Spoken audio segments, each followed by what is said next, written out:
begun. We are in the top four now of what is the Eye Bounty League. Another $14,000 ultimately on the line here. And again, every single series, there's money on the line. You win a series, you get some cash, basically is what it comes down to when it's all said and done. So not your typical format when it comes to the prize pool distribution, but it really does enforce that every single series that much more important even of wanting to advance on. So really excited to be here, excited to get things kicked off, and can't wait to see what happens. The other great thing about this format and this tournament, it is best of 5 all the way through, and including a best of 7 grand finals with a 1-0 advantage for the winner's bracket team. So boy, oh boy, do we got a tournament for you guys. This is going to take place throughout this next week here into next weekend, where next Sunday will eventually be the grand finals. But every single day, every single series will be covered.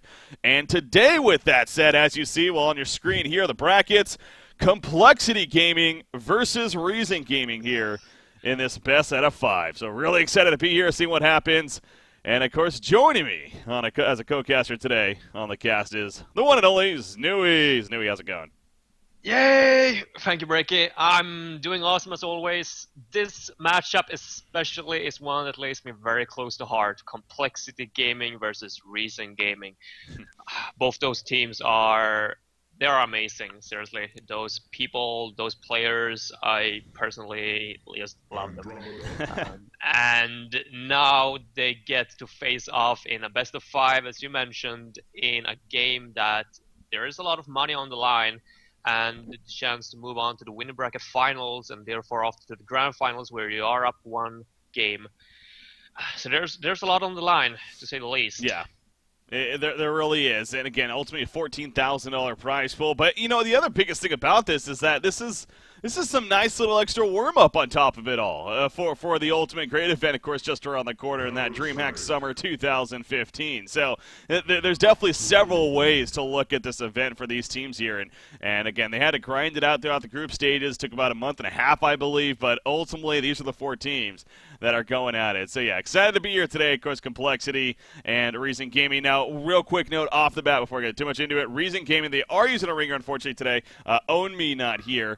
They do have Macera in his place, but Macera definitely a fine player, of course, and has been around for quite some time himself, the competitive pawn scene. So definitely a good stand-in, but, you know, again, not their 100% A-plus roster by any means. So worth pointing that out off the bat. But anyways, we do got a draft to talk about now, so let's start getting into it here, Znewy, as far as what we're dealing with. The bans initially, it looks like, scrolling all the text here, we had Puppet Master, Flux, Swiftblade, and Moraxis. We then had Midas into Warbeast, Moira into Andromeda, and Parasite into Cthulhu Font. But gotta say, Complexity passing up Warbeast. I don't know if I saw that one coming. No, I certainly did not. I'm really surprised that we're seeing this, because both of these two teams have stated that hero is currently a little bit overpowered. It's a little bit too strong with the extra assist goal that you get from his battle cry. And in general, I feel like Reason Gaming, they got a really solid draft here going for them. Not only is like you don't really want to have a babysitting support versus a Suicide Warbeast, because you're not going to be able to stop him pulling with the wolves either way. So you're going to have Moira in the mid, more or less.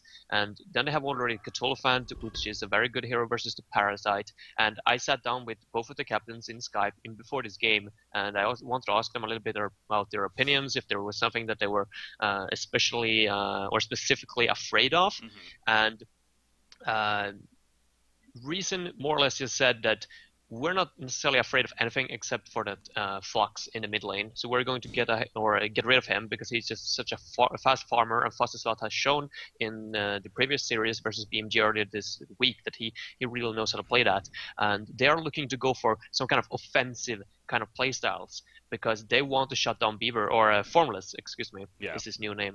They want to shut him down early on. So they are looking to bring this aggression up early on, and I think we can see that now in the Control Fans and the Andromeda. Maybe having Warbeast even in the safe lane, and you just take full advantage of that battle cry. Yeah, that would be interesting to see, no doubt. But yeah, real quick about the Flux. Isn't it fascinating how, again, I can't recall really any significant changes, at least, to the hero that has happened as of late, but it's just all of a sudden. I mean, it's just another case of a couple of people start running it, and Flux for the longest time always had the niche of wombo combo, lining it up with the Engineer, the Kraken, things like that, really synergizing there. But outside of that, probably wouldn't be the best pickup. But that's clearly been proven wrong.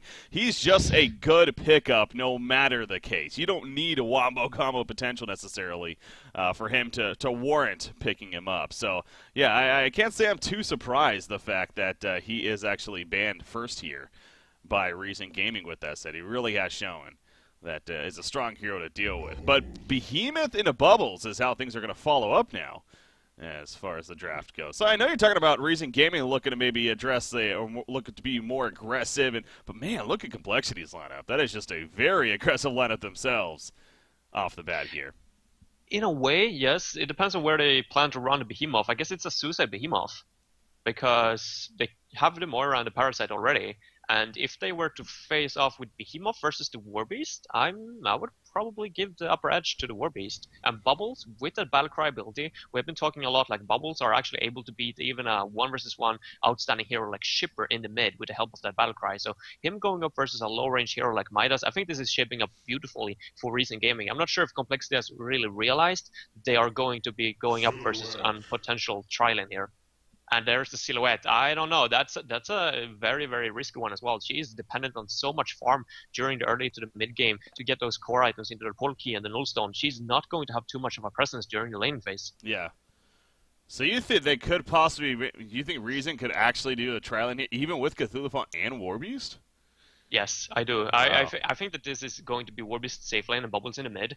I was watching their scrims versus Sync Esports earlier this week as well, which I, by the way, was in Skype with What You Got, Complexity's captain, during the times we were actually discussing this offensive tri-lane. So I think that he's got at least a little bit of a idea of how this is going to shape up as well. Yeah, there's the Corrupted Disciple. This is pretty much the exact same lineup that they ran versus Sync Esports earlier this week in a scrim, and it turned out to be very, very successful. And look at that, Imba Boy readies up on Warby. So it looks like you have something going there as far as the possibility from Reason Gaming. Oh, right. No. They want a remake for Masera. Oh, okay. Okay, yeah. I was so confused there. Yeah, Zane playing a that threw me off, too. I was about to mention that. It's like, but that is kind of weird. But, okay, that makes a little more sense here. So, yeah, we are going to remake. Masera apparently is having some issues reconnecting to the server here, so get that taken care of and get back into game number 1 here to get things kicked off. A little bit of a delay here, but again, it's plenty of fun, I'm sure, ahead of us. Like I said, it's set up for a best of 5, and really, as throughout all these playoffs here, I mean, do not be surprised if it goes 4, if not 5 games for really all these series here. I mean, the potential's definitely there. We talked about it yesterday on the podcast quite a bit. This is definitely, right now is just in general a great time for the competitive Han scene when it comes to just diversity, when it comes to the fact that so many teams can't compete, and anyone can win it. Any of these 4 teams definitely have a decent shot at winning this Eye Bounty League here, so it helps. It really does. It helps as a spectator and a caster even, I think it's safe to say, knowing that's the case, so that much more excited for it. I mean, you saw as much trouble we had yesterday on the podcast trying to decide, like, DreamHack and Eye Bounty League, like, actually trying to predict the winner. It's close to impossible. Yeah. We can argue all we want, but in the end, it's going to come down to, like, draft performance, individual performance, like the communication for that day alone, single decisions that can turn the games around. So it's very, very unclear. And yeah, I think it's very likely for us to actually see all those 5 games here today.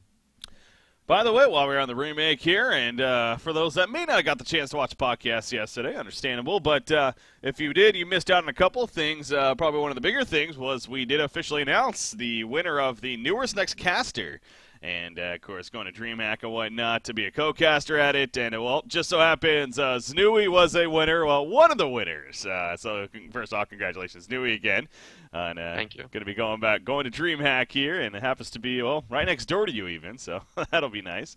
No, yeah, I see it from my window right now. Yeah. the Elmo Center. Can you actually see the Elmo Center? Yes. That's crazy.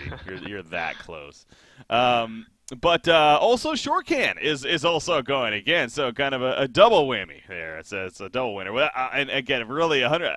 I really want to stress. I mean that was not planned. Trust me when I say that was not planned from the beginning to have 2 winners. But you guys were just both so good, and really with so many matches to be covered, it's definitely a good thing. We have a couple of casting teams now. Of course, Beef also going to be there with myself. So we got the Ultimate Forecaster is going to be getting as much coverage as possible for you guys. Yeah, I think it's shaping up pretty good for that. Just forecasters. I mean, then we have 2 people that can actually, take care of some interviews, some analysis, or during the pauses, and just switch it up and make it a little bit more dramatic, the atmosphere. And yeah, it's shaping up to be really good. So in the end, I think it's actually a good thing that we ended up with 2 casters. Absolutely. All right, so we're back into the remake here again. It is a Haunt Tour lobby, so. They do have to go through the captain's pick once again, but in the end, eventually going to get there. By the way, again, while we're on this too, Beef was also mentioning this. Quincy posted a article concerning the power rankings, which we even talked about yesterday in the podcast, but all the community members that he gets their input on and how they ranked and whatnot. And again, bringing that back, it's cool to see as always. Get some good discussions going. And the thing that stood out to me off the bat was everyone that getting the votes here for the community. Everyone voted Sync for first, but Mathematical. He highly ranks Reason Gaming. He ranked them first on his power rankings. So that's let's just say a little interesting there. But maybe we'll get his input on that and his reasoning behind that. I would be very curious. But hey, yeah. They are here, and we're going to find out more about Reason Gaming today, of course, with that said. So they are a team that definitely can compete. So, all right. Looks like we are back into the game, though. Let's see how this shapes up. Okay, so the lanes. Okay, so yeah, who rated up on it? So it is Zane on Warbeast. That's a little more practical here. More expected. And is he going to be top, though? That's what you're mentioning. It looks like it, yeah. So the idea of an aggressive pseudo-tri lane is very likely going to happen. Sure is. I mean, versus the Parasite, or the Legion team, they're not going to be able to address this. And they don't really have a hero that can go up versus the tri lane either. Midas, I guess, could rotate back there, and they could try to send Silhouette in the mid, but that's very iffy to have a Silhouette in the mid lane. And Bubbles is such a great hero as well versus the Mora. So if Mora were to, for example, if they were to dual lane in the mid lane, you can easily just take cover that Shards of Harkon because you see it coming miles away. And we got yet another disconnect. Well, it looks like he's restarting his modem here. It's what you got was saying, so I guess trying to settle some lag issues perhaps of what's going on there. So yeah, it's going to have to wait a little bit longer. I'm sure once it gets going, though, we'll keep it going here. Both teams predicting, by the way, that they are going to win this series. Or both teams are confident in they're actually going to be able to beat their opponents. I know that Complexity won the last 2 clashes, latest one being during that DreamHack Qualified 3 finals. Yeah. But apparently Reason felt like that was a little bit of a draft mistake. They drafted like a Sandbreath into, or they gave Complexity the Circe. So they could counter it straight away. Yeah, that was that game. That's right. The Sandwraith into Circe. Oh, jeez, that game was crazy. Yeah, that was the game we saw the Sandwraith with the Restoration Stone and Staff of the Master. I mean, that was a very interesting game, to say the least. But yeah, Complexity did win that series. Good to bring up there in that third qualifier. Ultimately sending them to DreamHack. At the time, of course, known as Nullstone Gaming. But very recently picking up the Complexity sponsorship, and again, good to have them back. And yeah, it is really cool, too, especially with an event like DreamHack coming up, that every single team at the event actually going to be sponsored in some sense, as far as having a team name and whatnot. So really good news for the Heroes of New York competitive scene. Yeah, helps make it just feel more professional as well, more official, you could say. Yeah, but also with those team houses and stuff. BNG is going to be able to boot camp in Jönköping. So is Druids. Yeah, that's complex. Yeah, go ahead. Well, that's what really surprises. Maybe not surprises me, but Well, yeah, it does surprise me the most, I guess, that all 5 teams are planning to boot camp, as you're just getting at right there, as far as from the North American European region. I don't know if we've really ever had that. I mean, we've always hear about maybe 1, maybe 2 teams going early to boot camp a little bit, but apparently all 5 teams are going to be there at least several days, if not like a full week in advance, to start preparing. So that's really cool to hear. Yeah, it's going to be a lot of fun. I'm sure there's already been a lot of talk about video games and Mario Party and Mario Kart and Smash Brothers tournaments. Exactly. That tends to be popular, yeah. Man, I try to lay off of those because it would just be too much domination, and I would just hurt everyone's feelings. So course. I let you guys have your fun. I let the players have their fun, but I've heard very mature decision. Those events they do, yeah. All right, I think we're cross the fingers, knock on some wood here. We're good to go. Finally, let's go. Recent gaming. So Complexity Tankafet. Gaming. Why does Tankafet not tag up, man? I don't get that. That's a really good question. I have absolutely no idea. I don't get it. I'm not sure if it's something with like Recent Gaming, the sponsor in itself, but in that case, Masera wouldn't be able to get the tag either. So yeah, I don't think it's that. I think it's just him being. I don't know. I guess I don't want to speculate, but whatever. Maybe by DreamHack he'll be tagged up. We'll see. By the way, Tankafet is actually the top player on the ladder, the new ladder right now. I was actually happy to be checking that today, and he is #1 right now, 2004. Him and Keizu are the only 2 players over 2,000 MMR. Congratulations to those guys. They're going to get a shiny new name color in the near future. Yeah, but that's what they're excited for. Okay. One of the things, maybe I think it's more about pride, but yeah, there's that whole thing. All right, so they're blocking a couple of camps for, well, no, really the one camp. I guess the pole camp here is what they ended up blocking. They also get a ward down for the bottom rune and jungle vision here. Do you think blocking the pole camp makes a lot of sense, seeing that you're running the aggressive Cthulhu fawn, or is that fine? I mean, I'm a little bit torn between. I'm not necessarily. It depends on where Cthulhu is going to find his farm now. I would have probably waited with blocking that until you get a clear vision of how the lanes are going to shape up, because now they have like painted themselves into a corner a little bit at least with the Cthulhu. Yeah, they're going to have one camp here, but that's all. He needs level 2 as fast as possible so they can try to get first blood down here on Silhouette. Mm-hmm. You got Parasite moving on over. It's here at the top lane with those boots of his, so of course avoiding the Cthulhu Fawn, and for good reason. Cthulhu Fawn tends to be an anti-jungler in general, especially against the likes of Parasite, so wants to stay away from him, of course. But yeah, I mean, this goes back to the silhouette you're mentioning. It's like in the middle, just wouldn't make sense. I'm kind of forced to really do this here, but as far as his potential, what we expect him to do, he may struggle here, and it's going to depend on also that Cthulhu Fawn again. And if he's able to get the angles. You do see the ward of sight, though. It's going to spot him coming over, so that'll give them all the information they need to pretty much hug this tower and stay safe. They're not going to be being able to accomplish too much down here. Yeah. I don't think there's a ward of revelation here from Andromeda either, so they're not going to be able to counter that. No, yeah, they're going to have to pretty much, deal with it. They're not going to be able to get a gank in the end, is what that really comes down to. I think they could potentially get one in the mid lane, though, because they are actually choosing, or Complexity choose to put Behemoth in the mid and Midas in the suicide lane. So Behemoth, no escape, and Masera is already putting a lot of pressure. Actually, a little bit too much pressure. Okay, he's not going to lay, or he's not going to use the Fissure. Thought about it. Apparently, some choppiness complaints. Feeling it a little bit. It's not too bad, but yeah, it's like it's one of those cases. I know you can never expect perfect, obviously, by any means, but we'll see. Again, continuing on. Yeah, what is the ping all? It's always curious to do that. Obviously, slightly in favor of Complexity, being the U.S. Slightly in favor of Complexity. Just a little. But then Asuka throws it off. He's like, I'm we got to dive bottom lane. They're timing big time. Tankafet's the one in a little bit of trouble, though. It looks like Crypto Disciple, though. The Conduit's up, and they get the kill on a Silhouette first. And now Moira's in trouble on top of that. And look at that auto attack damage. 50 charges this early on, 112 damage. That is hard hitting, and they get the double tap as a team. But yeah, Parasite, he's chasing out Cthulhu Fawn. He's able to trample away initially, and I think it is going to give him the distance to survive. So he stays alive. in the end. Yeah, the 3 power minutes of in here. Corrupted Disciple, you can dive towers so early. With that, second spell of his is going to drain all of Silhouette's damage straight away.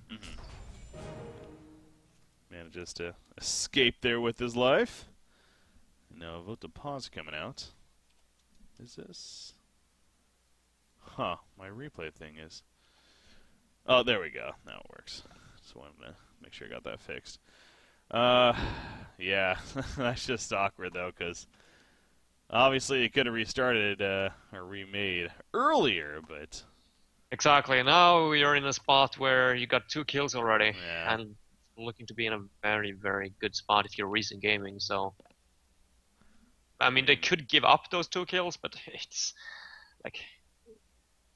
Yeah, it's that's because it's already 3 minutes in though. I mean that'll like completely throw off like the economy, and it just changes so much. It's, you know, how do you do this? So it is tough. It's a tough call. I mean, yeah, I was gonna say, I mean, that's all I would super recent game. Like if they're okay just saying screw it, let's remake, then of course. But I can't see an official ruling to actually remake after a couple it's a of really kills have happened tricky here. situation. And I mean, both teams are really mattered and they're close and all that. I'm sure that if it was actually 0-0, they would agree to remake. But seeing as this is the case, I mean, you just can't take anything away from Reason. It was the same when Reason Gaming played Sync Esports, and the Flensmeister went AFK in a pause, and straight after Reason Gaming went ahead and just won a full team fight because of that, and they were like, okay, yeah, can you guys back off now, for example, let us resurrect or something, but they're like, no. Yeah, that was fun times. Yeah, that was the first qualifier, that's right. That's what matched up Reason against Druids, at the time known as Fresh in the finals, and then, of course, Fresh qualified through that, so... Yeah, the DreamHack qualifiers definitely had an interesting route there as far as how that all played out. Okay, it looks like they're going to give another shot here at least. And again, it's a case. It's nothing like over the top, but it's I'm sure frustrating. But hopefully at least just good enough to have the game move on. As Tankafet pointed out, it is a best out of 5, so it's there at least is a little bit of fallback there. But anyways, point is we're continuing, so enough of that. Oh, top lane, yeah, Warbeast getting locked down, but no, he's going to be fine. Wait, Oscar doesn't have his elemental warp. He does not. You are right. Huh. Okay, interesting. I mean, Yeah. I have seen people like go without the Golden Salvo or the Lion's Pride at times, but I've never really seen anyone skip up or skip out on that elemental warp. Especially when you're in the long lane and there's a Cthulhu fan somewhere on the map running around. But okay, I guess he's confident enough to just to go all out on the damage. Yeah. Wait, so let's talk about this Warbeast here in the short lane. You even called it here, and you're correct on that. But isn't a Warbeast short lane like almost not? Well, it's not as efficient, right? As like a Suicide Warbeast or even a Jungle Warbeast. I mean, because the idea of a Suicide Warbeast is that you're able to pull the creep. I think that's ultimately what makes it the strong candidate for the Suicide role.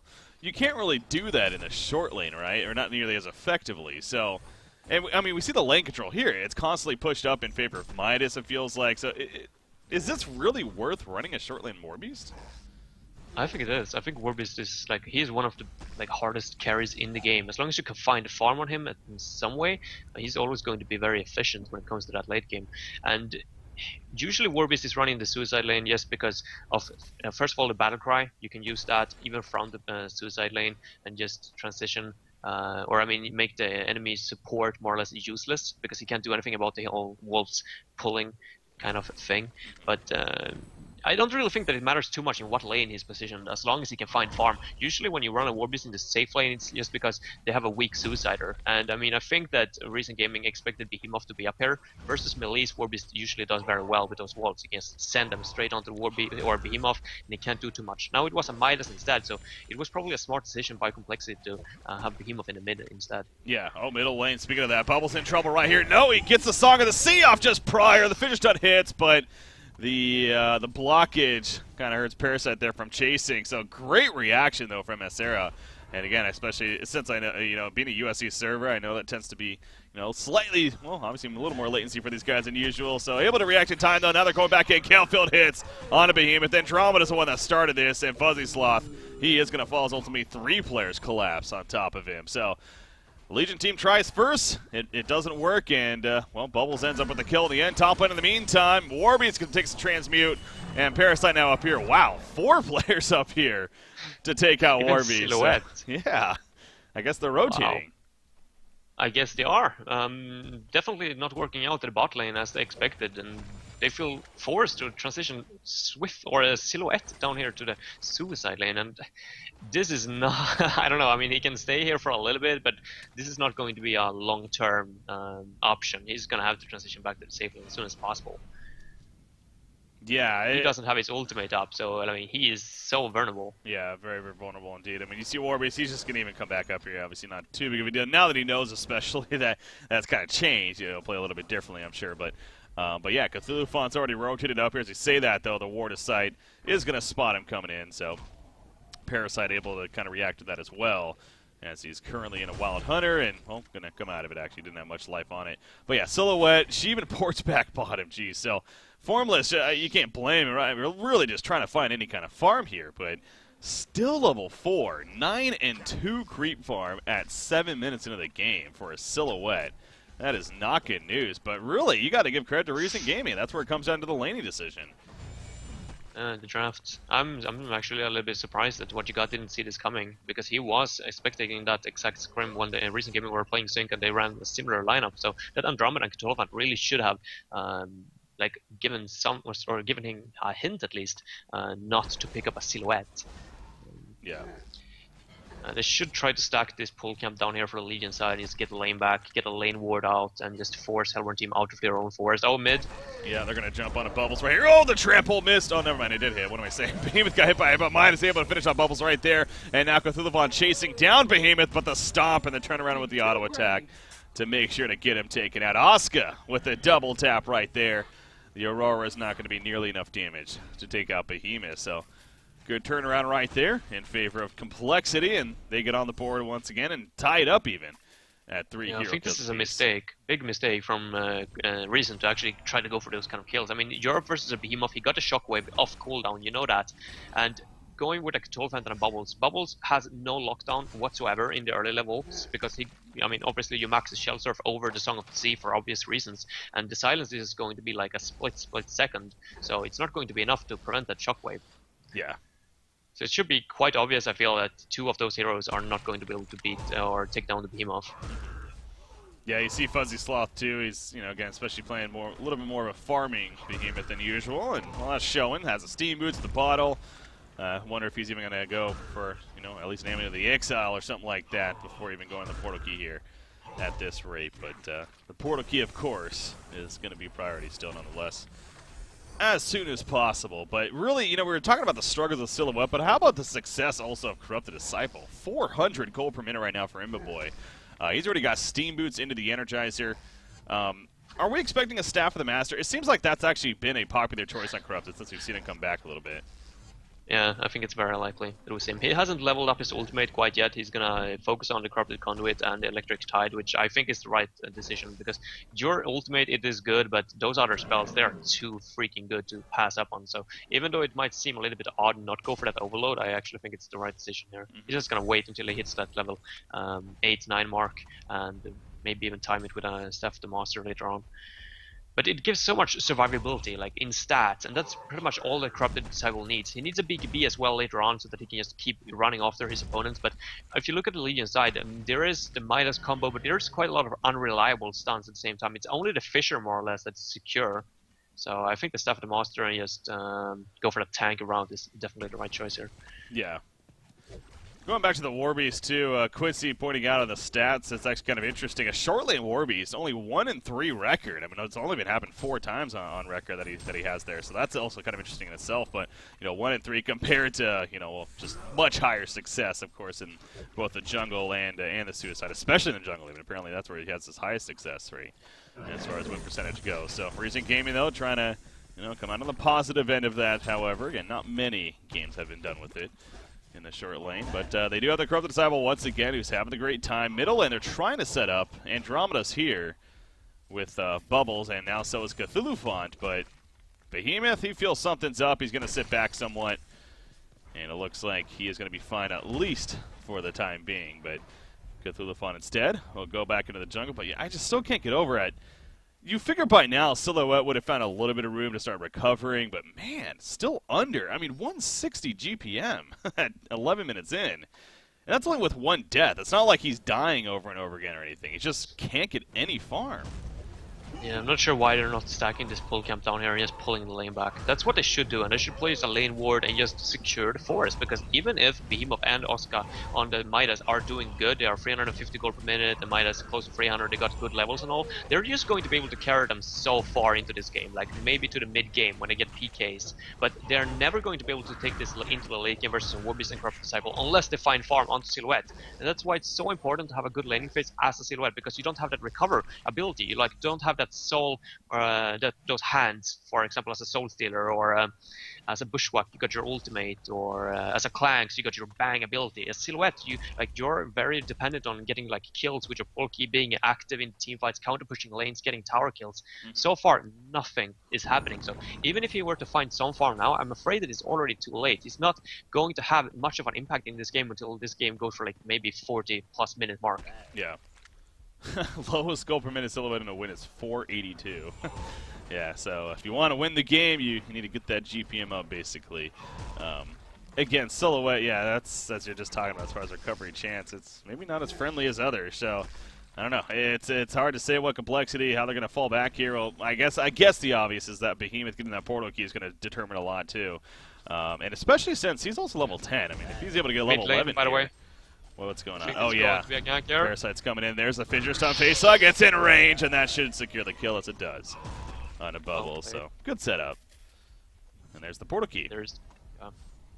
Unfortunately, it doesn't have the shockwave now, so it's not going to be able to take full advantage of it. But, I mean, still having it is, of course, a good tool. Try to get level 11 first, perhaps, before he really shows it. Yeah, and I don't think that Complexity necessarily are looking to take this too offensive. Even though they pick up the pull key, I think they're going to be able to, or looking to use it more as a defensive tool. Corrupted Disciple, by the way, down here at the bot lane, they did finally pull the pull camp and got the lane back a little bit, but I think they pulled a single stacked camp, so it's gonna push up straight away again. Yeah, that's why, you know, it's things like that you know, kind of you're so routine to doing, especially at this competitive level. But at the lesser experience, they may not even realize what the point of that is. The point is you want to usually stack the camp for that reason right there. It's to help it keep it pushed back, basically, because of how long it'll ultimately take to kill the pull camp. Should ideally reset the lane in your favor. So down here at the bot lane, by the way, they got the key, but somehow, I'm not sure how, but reason Imbaboy felt like something was up, and he's playing really passive. I guess it's because Fuzzy Slot is missing from that mid lane. I mean, there is the ward aside over here, and I think it might have seen the Parasite coming out of the Wild Hunter. I think he was invis throughout the time he ran past that ward, so... Was he? Okay. Well. Yeah, I think what you got figured it was a ward around. Top lane. Nope, he's not going to get away. Good attempt from Oscar, but a little too much damage. Swap ability as well. Oh, yeah, so she had a way to stop it even. So I don't think it was too much of a good choice to actually try to go for the No chance, really, yeah. Never mind about that, Tosca. Horrible decision. You were dead anyways. No, he gets taken out, though. I mean, he has 1,500 gold, though, so Oscar trying to get his own portal key, I'm sure. But, hey, in the meantime, Warbeast's going to push the top tower now. Parasite's coming in with that Wild Hunter. Seeing if he can get an opportunity here, but by himself, probably not. So instead, we'll fall back to the tower and just push it out. Silhouette. What I also find interesting here about Reason Game, and the fact that it's even working, is that Imbaboy just continues to farm this bottom lane, and it's just working. I mean, the fact that he's able to he has not left the bottom lane for 15 minutes now. And this is a Corrupted Disciple. I mean, it feels like that you figure he would eventually rotate to top maybe, or, you know, something else, but he's been able to, and he's staying because he can.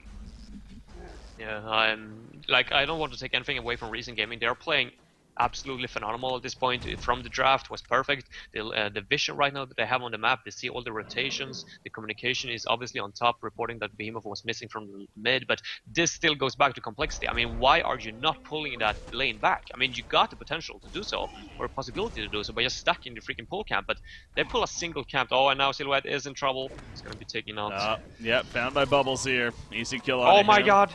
Oh, neutral creep's got it. Yeah. Well, So it's, again, a minor victory there. Still dead, but Yeah, it still slows down his farm by quite a bit, so. prevents the kill at least in their favor. So Bubbles, oh, nice block right there. Macero was not expecting this, and he's going to be found. So that's definitely what Complexity is really relying on right now. The Portakey Behemoth, the soon-to-be Portakey on Midas, just the very active lineup they do have around the Silhouette is the good thing. And the fact that they are getting some okay farm in that at least. I mean, man, look at Behemoth, 370 gold per minute. Not often we see that, but Fuzzy Sloth managing to do very well. It's just a question, what...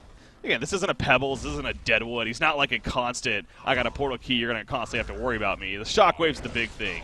When that's on cooldown, then you're not as worried. But I guess what I'm getting at, how much impact do you expect a farming Behemoth to have right now for Complexity? Oh, bottom lane, by the way. Bottom lane. Yep, Andromeda going to be found. Corrupted Disciple, Electric Tide comes out. We'll scare them off. Nice Fissure Stun, though, to snipe him out and get away in time. So I also got a couple TPs to be used. Top of that. Yeah, and they didn't have the kelp field on Bubble, so those TPs weren't necessarily too efficient. But okay, they're gonna take the opportunity to farm this tri-stack, so they're gonna get something out of it at least. Yeah. But yeah, we were talking about the Behemoth. Yeah. The impact. I mean, seeing as his enrage was buffed significantly during the last major balance patch, and now he can actually have that potential to carry into the late game as well. I think it's up to 375% base damage or something like that. That you get now from activating your enrage. So I'm interested in seeing what kind of item he's going to go for here next. It's going to indicate a lot, or it's going to tell us a lot. If he goes, for example, a tablet, then they're definitely looking to go for some kind of mid-game push with that Shockwave ability. But I think that they are looking to take this into the late game instead. Ooh, Behemoth, nice capture on a Warbeast right here. Shockwave comes out. Warbeast is an ulti 4, but he can't run anywhere. So that's a problem. He goes down, he gets the tower kill. Or so the Hellborn team does still. So again, a kind of a minor victory there, but ultimately him dying, not good news for him as a player, of course, individually. But even with that death, he's still over 400 gold per minute. So yeah, I mean, I get that. I understand the choices are limited here for Complexity, and yeah, one take a late game. Again, it is Complexity after all. Notorious for that. But man, do they really have a team that can compete against a Corrupted and a Warbeast? Andromeda's great assistance later on in the game. Bubble's always good through. Like, on paper, it really feels like this Reason Gaming team probably has the stronger. Do you disagree? No, I don't. I think that Reason Gaming is going to completely destroy the Legion team if this goes to late game. And they also have the Cthulhuphant, who is going to, it seems like Parasite is going for the puzzle box, so that's not going to be too efficient either versus this Cthulhuphant. The Warbeast and Corrupted Disciple, they're just going to be able to more or less do 2 versus 5 when they hit those BKB timings, seeing a Silhouette got absolutely 0 physical damage. But you mentioned, as well, that it is Complexity Gaming. They are known for being able to defend their base very, very well, just always keeping buybacks on top of them. But I don't see them actually being successful in going offensive. Yeah. Like, that's what it comes down to. I don't think they have too much of a choice. They just have it to sit back, even though it's not something that they optimally would want to. They're forced to do so. You know what? I know. I feel like I do troll with this a lot, and maybe I do overstate it, but I think if there is a game where you could argue a Behemoth that's farming to actually go a more aggressive damage build, this could be it, because how struggling the Silhouette is, and just their likelihood with advancing on right now. He's going to go in right here, but the creep wave block. Oh man. If that creep wave didn't block, that was easily a kill, but he went all the way around, couldn't get the auto attack off, and so Bubbles does survive. Nice swap from Andro right there, of course, to assist. But I mean, he ends up going tablet of command, and so again, the utility, the support, it makes sense in most cases. But I don't know, do I have something here, or am I just being over the top once again? No, I agree with you 100%. I don't think that this tablet was the right choice. I feel like this is the kind of item that you want to go if you're up versus, for example, a Tempest, some kind of channel, or at the Hellborn side. But we don't have any of those heroes. It's good versus Corrupted Disciple and the Warbeast to try to create some distance in between. But you need physical damage if you want to take this into the late game. There's no other way to deal with the Warbeast and the Corrupted Disciple when they hit those BKBs. Mm-hmm. And if they want to prepare for the late game, I mean, a tablet of command is not going to do anything. Yeah. Yes. Oh well. Yeah. I mean, it isn't for an offensive item, and for me, it seems like Complexity are looking to take this into the late game. Yeah, it seems like this is one of those games where adjustments definitely have to be made. You figure, but it's almost like they're kind of just sticking to their guns, going the more routine and what they usually do expect to do. So I'm not saying it's horrible, I guess, but it just seems like the idea of adjusting here probably made more sense. But anyways, middle lane mine is going to be jumped in. Quick kill. So you would think this Legion side has pretty quick kill potential. I mean, they definitely do, especially in a couple of portal keys and everything. But so does Reason apparently, as Midas didn't stand much of a chance right there. Gets easily picked off. So Formless, though, formerly known as Beaverbanger, he is doing his best to once again continue to recover, but still, I mean, only 247 GPM. This is, like, I want to say, his highest he's been yet, and we're 21.5 minutes in to this game right now. Meanwhile, you have a Corrupted and Warbeast that continue to be 400 plus, and they're going to do Kongor because they can, and I don't think they're stopping this. No, definitely not. There's no way. They don't have any vision to support this Kongor team fight. Nero has been doing a really good job in this game to just provide vision for his team. It hasn't really given Complexity any opportunity whatsoever to get any pickoffs throughout the entire game. It's only been those Wild Hunters from Parasite side, and those you can't really stop with normal wards. Yeah. So that's understandable that you dropped some kills, but in general they have been doing a really good job. It's I'm kind of curious speaking of Nier, what he's going for here. I mean, he actually buys the Soul Scream ring, and usually you'd figure that turns into an Energizer, but they already have one in Corrupted Disciple, so I don't know what the intention was there. Maybe that was just a miscommunication or whatever, but well, we'll see if that. Maybe for later on he can still turn it into one, and then Corrupted could sell the Energizer and buy something else. Bottom. But bottom lane, they're going to jump on a Parasite right here. Midas going to do what he can to kind of hold them off. Behemoth here as well, actually. Is it going to be enough counter burst? No, it's not. Angel survives in the background. Parasite's picked off. But now they're on the run. Behemoth especially. Look at the Warbeast with that Shrunken Hand. Corrupted Disciple, the charges, or more so the overloads up. Oh my god, he got out. Did he actually escape? Wow, almost. Fuzzy Sloth. Does fall, though, attempt. and there's the tower kill. Yeah, so doing all he can, definitely, but it's just not nearly enough. And he goes down, and the lead will now get, well, it's their biggest lead yet for Reason. How did they get to that point, though? How did they get 2 pickoffs from that fight? I mean, they have wards showing both the ramp up to the forest and a lane ward from Complexity side. Yeah. They knew for a fact that Reason Gaming was coming, and somehow they still got caught off guard. They did. I don't know how to answer that, because yeah, you're right. They definitely had vision of what was coming down, and maybe they figured they could have fought it for some reason, but obviously it wasn't the case. So unable to do so, and costing them a couple more kills, and something especially when you are playing from behind earlier on is not something you can necessarily give up easy here. So is the case nonetheless. Yes. Blessed Orb picked up on Midas, by the way. He's going for the Sheepstick, I would assume. I'm surprised that they are not keeping buyback money at this point, but I guess they just want to go full out. They want to try something. They know for a fact that they are at a disadvantage, so they can't really afford to keep money stacked up. But usually that's what you see from Complexity Gaming, always on those mobility heroes in the mid, on Fuzzy and Oscar. Yeah. They always keep 2,000 gold or something on them. What do you think of Silhouette, by the way, going the Nullstone here eventually? I mean, I know that's nothing too crazy, but could you argue that something like a Thunderclaw just to try to really rapidly recover that farm earlier on? Speaking about Silhouette, by the way, he's in a little bit of trouble down here at the bottom. Okay, nice swaps. Okay, never mind, he's not in trouble. I didn't see that ultimate. It turned into an Energizer, by the way, for Andromeda, so we're actually going to go for a second one. Huh. I'm not too happy about that either, seeing as he got Striders as well. And activating Energizer keeps away, or it takes away your Striders boost, so... yeah, alright.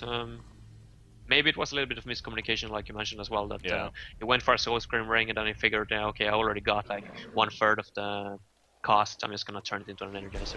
Oh, mid lane. Yeah, gonna be fine. Missing the stun right there. So, do they? Yeah, that's the other thing too, actually, for this Legion team. Complexity still doesn't have a tower kill. 25 minutes in. No tower kill. That's obviously pretty significant as well. As I say that, the top tower is gonna fall. So finally they get a tower kill. In the background, though, Parasite, he's not getting away from that. More are coming in with the illusion, but way too late. Meanwhile, up here, Bubbles, he's kind of holding them in place. He portal keys away before he gets locked down, and that should be the end of it. As yeah, Masera definitely doing a good job right there to keep them distracted, if anything. Well, they picked off their teammate. And Corrupted will continue to push. By the way, you know, we mentioned earlier, Staff of the Master, it did seem like a go-to choice on Corrupted especially, but he went with a different build. I mean, went Firebrand into Shrunken Head here. I would think at this point probably just going to finish even a full Geometer's Vein. It's, but I mean, is this wrong? Should he have gone the Staff of the Master, or is this fine at the same time? I think it's fine, seeing as they got the advantage that they have, and it might come down to personal preferences as well. He might have been afraid. They knew for a fact that Fuzzy Slot on the Behemoth were doing very, very good early on, so maybe he was just like, okay, I'm going to go for a BKB, I'm going to play it safe. We're already at an advantage. As long as we don't throw it by any means, we're going to win this game in the end. You know, we got a late game, no need to take any unnecessary risks. Oh. Well, Silhouette going down there. I don't really know how that started, but they do chase him down. However, they got there. Warbeast did use the ulti for him to help with that and wasn't able to escape. So I just don't know how Complexity is going to continue to recover your man, because your Silhouettes, I think, was barely over 300 GPM there when she had to die, and that was for the first time this game. And it's just, you know, Behemoth sure is getting great farm, but especially with him going the more routine of support utility, you can't expect that to have the biggest impact. So what is that? Zane's impact, wow, 22-0 when Warby's 450 gold per minute. So yeah, he's there, and not too surprising to see that either. So he's got a brutalizer now. Yeah, Silhouette needs to be like at least 100 and maybe 100, maybe 150 gold ahead of a Warbeast to even like stand an even chance to go versus him. That's how hard Warbeast actually carries. And now when he's already, what is it, 170 GPM ahead of the Silhouette, and then they got a Corrupted Disciple on top of that, yeah, I'm not sure. I think it comes back to Fossilot's pickup as well on the tablet. I don't see why they go for such a supportish item when they're looking to take this into the late game. And when Silhouette is like so far behind, I mean, I feel like they should have figured that they need something that deals physical damage, or something that brings them into the late game. Adapt or die. Adapt or die, but Complexity. Yeah, it's so crucial in those kind of games, like instant decisions or like item decisions. Like, you have to go after how the game plays out every single time. You should never, like, there are core items for every hero, like the Null Stone and the PK on Silhouette. I mean, that's usually something that you see happening every single time. But I mean, as you mentioned, I mean, in this particular game, I mean, sometimes you have to break the code. Yeah. Sometimes you have to be a little bit creative, and you actually go with what the game tells you to do. Up the Disciple top lane. No, he's fine. Just getting away right there. He'll continue to clean up the creep wave and push forward. And he's had to have bought something. Is anything on the courier? No, nothing really on the courier. So we'll have to wait and see. Excuse me. We'll have to wait and see what Corrupted Disciple does eventually get here again. He had the Token of Life as well, remember, but just eventually wears off. So unused right there in that sense. But Formless does now have a portal key. So again, he's going the routine and just getting it 10-15 minutes later even than you'd usually like to see it, but he's getting there. And you know, having this combo, it does allow him to split push very effectively, of course, and there is that concept. You know, maybe if anything, that's how they figure they're gonna really try to win this game here, playing so far from behind, but it's not going to be an easy task. Yeah, there are no shape sticks so far, and there's a lot of towers to get on the map, so I mean, I still see like Silhouette being able to counter push a little bit with that portal key and his ultimate try to get those kind of towers, because they are gold to get from these towers throughout the map. And I mean, I know that it's 10k disadvantage right now from Complexity, but those towers that are still on the map, that pretty much evens it up if they were to get them. Yeah. So they're by no means out of the game quite yet. I mean, Hellborn team, they still need to break the base, and they don't have necessarily the best setup to do so quite yet. They are looking to get that Frostfield plate on to Cthulhu so that he gets a little bit more physical armor and being able to tank the towers, I guess, maybe break the high ground. And Nullify Blade pick up a Corrupted Disciple. Wow. It makes sense, though. I mean, they're so far ahead. It is a funky item on a Corrupted, I guess, but at the same time, obviously it instantly kills illusions. And, you know, what better way to counter a Silhouette than instantly killing her illusion and preventing that swap from being effective. So, top lane, by the way, speaking of Silhouette, well, she's dead for the time being once again. Bubbles and Cthulhu Font finding her once again and take her out. So, it That's not good continues. news. If you're complexity, that's the last thing that you want to happen right now. But I see, picking about that Nullfire as well, I'm starting to think about maybe they thought about the Mora. Does that kill too. Mora solution as well? I assume so. I don't see why not. It is Because an illusion, I see so. that's a great tool. Like that's why one of the main reasons for why I pick up Mora. Because in the late game, if you get a PK, Rusher or Babganosh is closing in on the PK. He's not that far away, 700 gold or so. So he's gonna get a full key in this game. As long as it progresses for like 5 to 10 minutes. And if he gets that, then he's going to look to shut down either Corrupt the Disciple or War Beast during the team fight. Just pop the ultimate on top of them, just keep them out of the farm, or keep them out of the team fight as long as possible, just to try to buy his own team's time. So I guess that's what he's thinking, because I don't necessarily see Corrupt the Disciple as the silhouette counter, like you run after the silhouette illusion. I feel like that's going to be the job of Bubbles and Control Fan, as we just saw that them picking up the silhouette at the top lane. Yeah.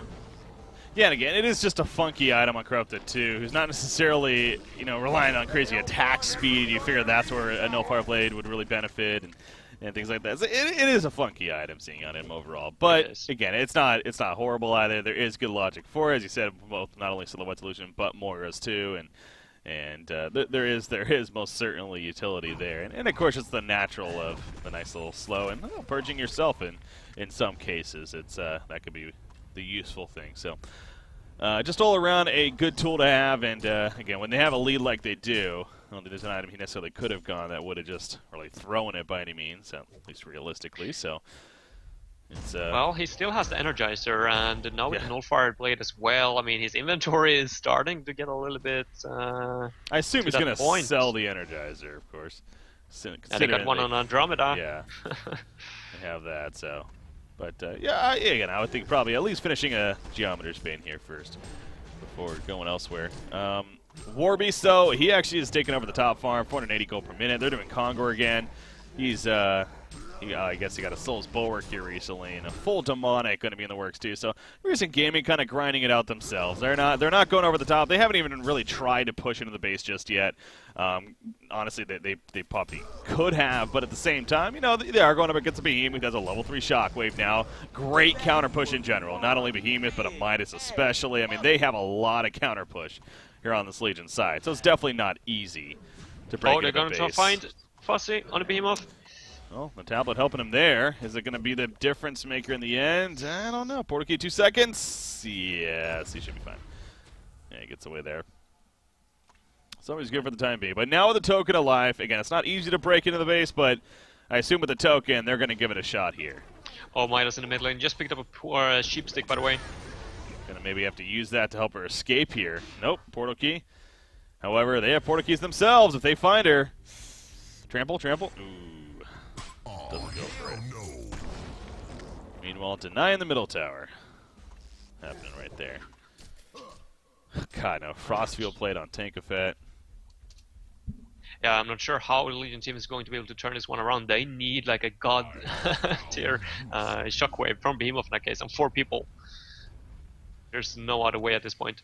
Silhouette just deals 0 physical damage. I mean, Control Fan with the Frostfield plate, and they got the Bulwark on the War Beast. Yeah, this is going to be difficult. Well, if they can get a... You know what I think Behemoth is just saving up for here? I assume he's going to be saving up for like a full Resto Stone. And if he's able to jump in and just double Shockwave, get a couple Fissure Stuns off even on top of that because of the Resto, like... It is a lot of magic damage. Now, obviously, you would have to do all that before Corrupted and Warbeast get their shrunken heads off. Oh, look at this at the top lane, by the way. Uh-oh, Invis. Yeah, that's a true Invis. That's not a Veiled Rod, so... Bubbles. He's going to scout them all out right here.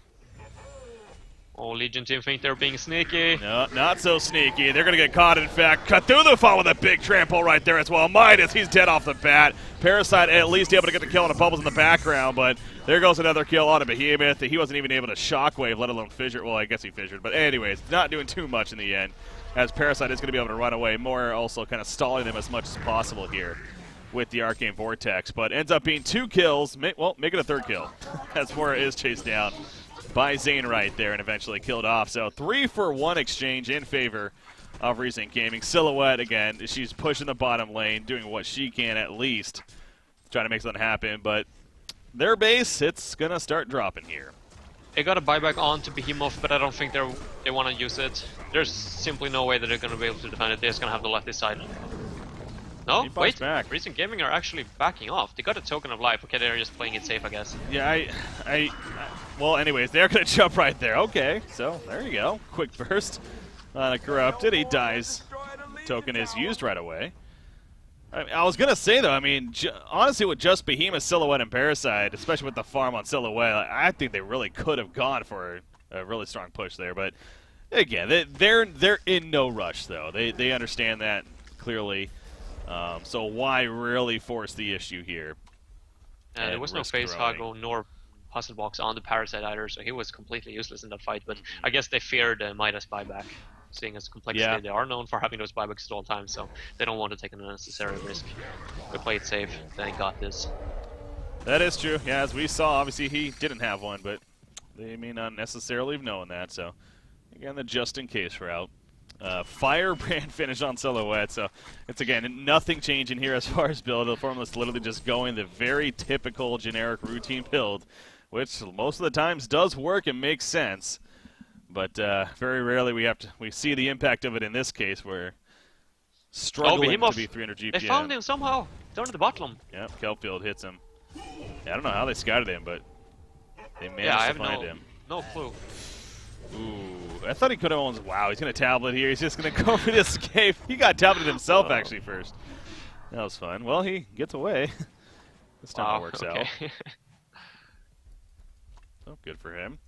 But by the way, 5,000 gold saved up on Corrupted Disciple now, and a full demonic finished onto Warbeast in the meantime. And then you also can't underestimate the potential of Andromeda, who, by the way, she actually didn't level up her Comet. She actually went the WE build as far as maxing those out first, the Aurora and the Dimensional Link. So she's also allowing 36% base damage to teammates around her. It's not the biggest radius. Well, I guess, wow, it's actually bigger than I thought. I thought it was even smaller, but 800 radius, not too shabby. As long as she's in the area, they're going to be doing that much more damage. And then, of course, you got the Battle Cry on top of that. I think that's the right decision. It would have been one thing if they were versus those sneaky escape-heavy heroes like a Magnus that desperately needs to get that lava surge off in team fights or escape ganks, but seeing as they don't really have too many, I mean, it's the Midas only, but Behemoth doesn't really have too much of an escape mechanism, so she feels safe that she doesn't need the extra duration on the stun and just go for Dimensional Link instead. I think that's definitely the right choice by Nier. Oh, top lane on Behemoth, once again in trouble, not going to get it. Yeah, he gets away once again. Got another tower tonight. And so, still, I mean, Complexity only killed the first 3 initial towers, and only one of those they even killed. The other 2 were denied on top of that. So, again, just so many resources being taken away here by Reason Gaming. And as far as the potential there, it's, you know, okay, so that's where it's kind of good. They still have some towers to get taken out. That could be a benefit for them, but as far as gold goes, but yeah, it's obviously not going to be an easy case. So I will say, Complexity, a team that's known for grinding it out, and they're doing that here most certainly. Yes, this entire game, I mean, Recent Gaming have more or less just been playing with the Complexity. I mean, look at those Hellhounds, just constantly keeping track of where Complexity are in the Ro4, and the wards top-notch by Nair. They're doing such a good job. I feel like Legion team really needs a Bounty. Obviously, Mora wants to save up for that pull key. It just adds so much to the hero itself. But maybe Midas now, who got 1.8k saved or gold saved up, should look to invest in that Bounty. I don't feel like we see enough of the Bounties, at least in competitive games. I feel like it's game-breaking item. Yeah. Like it's 700 gold, and one ward can literally be the difference between a one team fight and a lost one. I feel like we go in phases with that item. I feel like there are, because I noticed on my co-cast just bringing that up a lot. You know, there'll be some points where you're kind of stressing it over and over again because it just seems like we don't see it a lot of the time. And other times it's just every single game we see a Bounty picked up by both sides and really trying to, you know, control the map and everything. So I don't know if it's just one of those almost every now and then kind of forgotten items for whatever reason. But yeah, they don't have one on the Legion side. I mean, they do a puzzle box, so I guess there is that argument that they kind of already have a tool that could be used for counter-warding purposes, but... Yeah, to a sense, but the Hellhounds are really making their life a living hell right now. Oh, Midas, once again. I'm not sure, maybe that was what spotted the Behemoth down here last time as well, the Hellhounds. When he was trapped in a similar situation as Midas are. now positioned in. Wait, so hold on. What does that stat mean, Quincy? So post that stat again about the Bound Eye. Bound Eye has a 93.3 second highest of any item. Token is 90. But okay, let's see. I like the in there. Okay, so I assume that just means if a team that wins, like if they purchase, well, I don't even get like probably hey, because how they've that just works, won yeah. a great team fight, and then if the enemy team had a Bound Eye, they picked them up themselves, more or less. I mean, you're never going to really like end the game while holding a Bound Eye. Okay, that makes more sense. Okay. Same with the Token of Life. You're never going to concede a game as long as you got the Token of Life. Yeah. You're going to have really lost it before. Okay. Yeah. So as you pointed out, I mean, really is almost a meaningless stat because of that, but that is actually kind of funny. Yeah, that's true. That I guess that's the more fascinating part. That teams have lost with a Token of Life in their inventory, which does seem a little odd to me. I just don't. I don't even see like a scenario where that should happen, but it apparently has happened, which is pretty crazy. Yeah, it might be in those big base races, for example. One team has, for example, a Kongor, they're going for a final push, and then the enemy team is just counter pushing constantly and ends up with your throne dying or something like that. Is there actually? I'm kind of curious. Like, is there a realistic item that actually reflects maybe that stat pretty well? Like something like a sheepstick even, or like a Harkon's blade? Like an item that like is late game that we don't see maybe too often. I mean, sheepstick we do see a lot, I guess. But what about like a restoration stone? I don't know. I think that a guess would be the demonic breastplate. Oh yeah, that's probably a good one. I feel like that's one of those items. You get the bulwark like in the mid game or something, but if you actually finish up the entire demonic breastplate, then your team is usually in a very good spot. Yeah, no, I would believe that. That would probably be up there as one of the more powerful ones. I assume something like a Shrunken Head's probably like 50-50 even, because every team really gets at least one of those. Yeah, probably. Speaking of the restoration stone as well, Behemoth just picked one up. Yeah. Yes, he did. Yeah, that's actually what triggered me to say it, but I didn't even think about that. There you go. Number one reasonable item I went was Frostfield. Oh, okay. Yeah, Frostfield actually kind of makes sense, too, because that does seem like more of a luxury item that you'll see teams get that just help to secure the win. And in this case, like the Cthulhu font. So, but yeah, Demonic up there was like, what, 74% about, so yeah, that makes sense there. Alright, so we look at the Legion team up here at the top lane right now. I mean, they have no idea if they got Hellhounds on top of them. Like, doing these kind of sneaky things, like, it backfired big time last time they were up here. It was because of the bubbles in this room and not the Hellhounds, but I would tread so carefully if I were Complexity Gaming. If you don't have a Bound Eye and you group up in the enemy forest like that without any vision whatsoever. It is scary, but well, what else is scary is the 500 plus GPM Corrupted and Warbeast on the other side of the table there.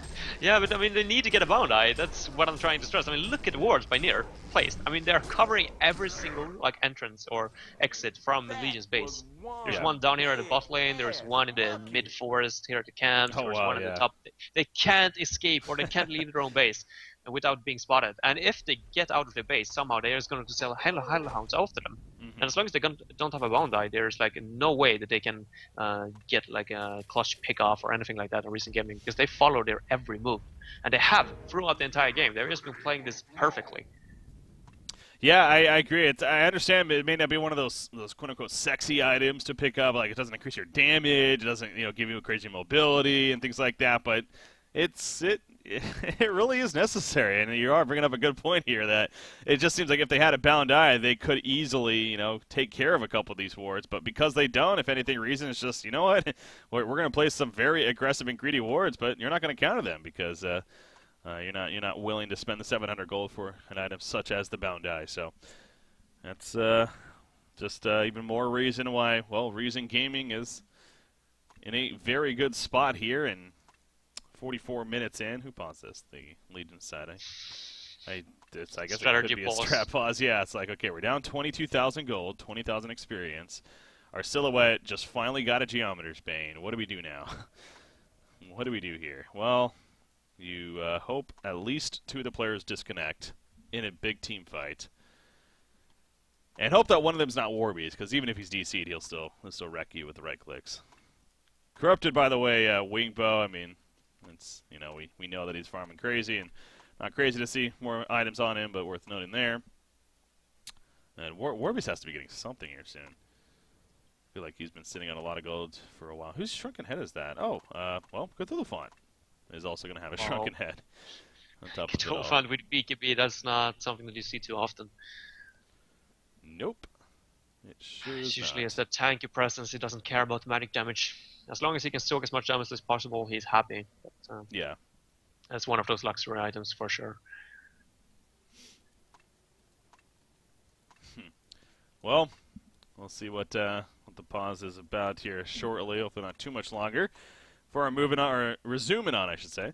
Again, guys, the other thing to keep in mind about these formats, this playoff format, it's not like Han Tour where there's going to be another series after and everything, but because it's a best out of 5 especially, and because we want to make sure we're able to cover every single series here in the playoffs, it is spread out through each of the days. So today will just be this series, but again, here we're still in game 1. It's a best out of 5, so it's still plenty of Han coming at you, but yeah, it's going to be today, tomorrow, Tuesday, and Thursday during the weekdays.